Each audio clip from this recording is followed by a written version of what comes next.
rotina e a pressa muitas vezes deixam o nosso olhar acostumado e a gente se esquece de reparar nos detalhes. Um problema que acontece principalmente nas grandes cidades. Você sabia, por exemplo, que em Belo Horizonte existem muitos prédios enfeitados com azulejos? Um estilo muito comum no século XIX, mas que traz charme também às construções modernas. A forma é irregular, geralmente quadrada, feita em barro cozido. Uma das faces é esmaltada com motivos decorativos de uma ou mais cores. Assim são os azulejos, palavra derivada do árabe que significa pequena pedra polida, cintilante. A maior parte da azulejaria brasileira é de origem portuguesa. Nos séculos 17 e 18, os azulejos decoravam as sacristias das igrejas e os palácios. No século XIX, eles passaram a ser usados no revestimento externo das residências nobres, uma forma de proteção contra a umidade do clima tropical. O painel de azulejo, eu costumo dizer que é uma arte gentil, que é um simples detalhe no cotidiano da cidade, né? Então ela está ali, parado, passando toda uma informação positiva. É difícil não perceber a riqueza dos detalhes nos azulejos da Capela de São Francisco de Assis, na Pampulha. Eles cobrem toda a fachada.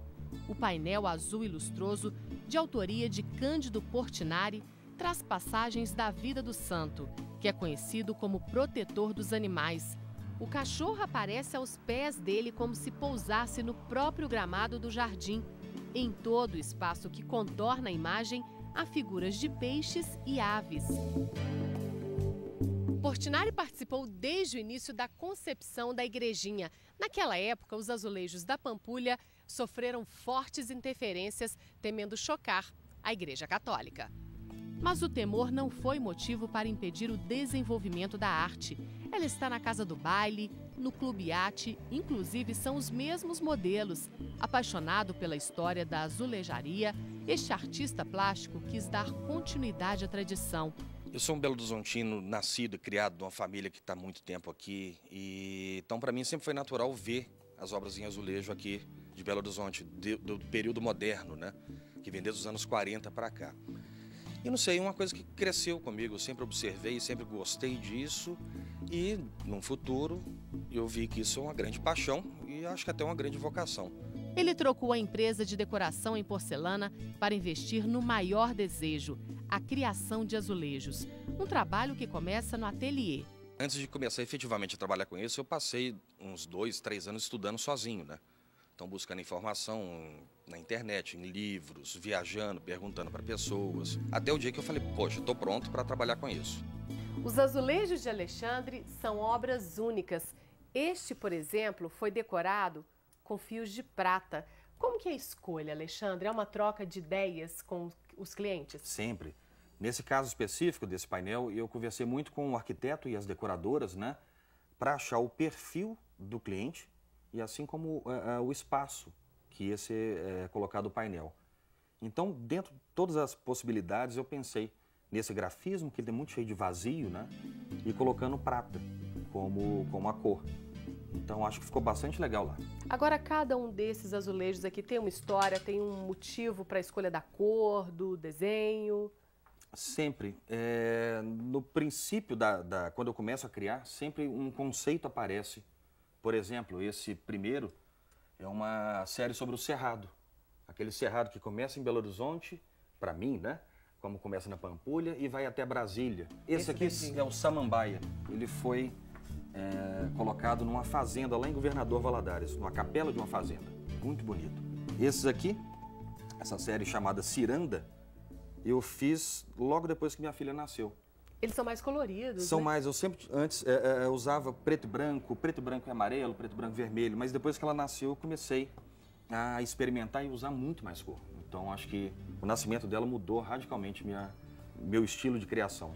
O desenho pode ser feito com papel e lápis, caneta, não importa. Eu uso muito computador para simular a forma de assentamento, né? O posicionamento das peças. Aí depois disso eu passo, no caso igual esse azulejo aqui, eu crio um decalque, utilizando a tinta para cerâmica, às vezes um aditivo se precisar de uma temperatura mais alta. Então, criado esse decalque, aí tem aplicação. Os azulejos são levados ao forno. A qual temperatura, Alexandre? Isso depende muito da tinta que vai ser usada, se vai ter algum aditivo na composição da tinta, mas fica variando ali. Aí depende muito da utilização do azulejo, aonde que ele vai ficar, se vai ser em área externa, área interna, né? Se vai ser numa área molhada, se vai receber muito sol. Então tudo isso vai alterar um pouquinho, mas pode variar entre 800 a 1.100, uma coisa por aí. Alexandre seguiu a trilha de um mestre na azulejaria, Atos Bulcão. O Atos Bulcão é a minha referência maior, é aquele que pode falar que é o mestre da arte geométrica, dos azulejos.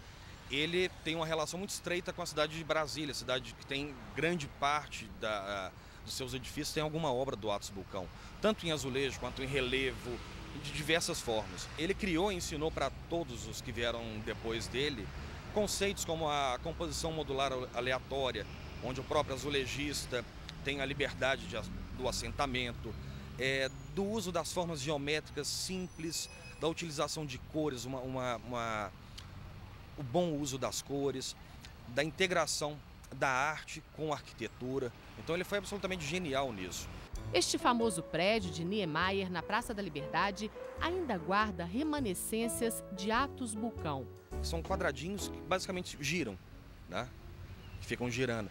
Parece que fazem um prédio ficar em estado de ebulição. E depois que você observa esses ladrilhos, você nunca mais consegue enxergar o edifício da mesma forma. Você vê que ele faz parte absoluta do edifício. Hoje a gente consegue perceber esse patrimônio, né, que é um pouco recente. Você pega dos anos 40 para cá, é pouco tempo pensando ao longo da história. Mas já dá para perceber que há um patrimônio, que nossa cidade tem um patrimônio que vem desde esse período. E que cada obra que eu faço, que qualquer um pode fazer, pode ser o patrimônio futuro.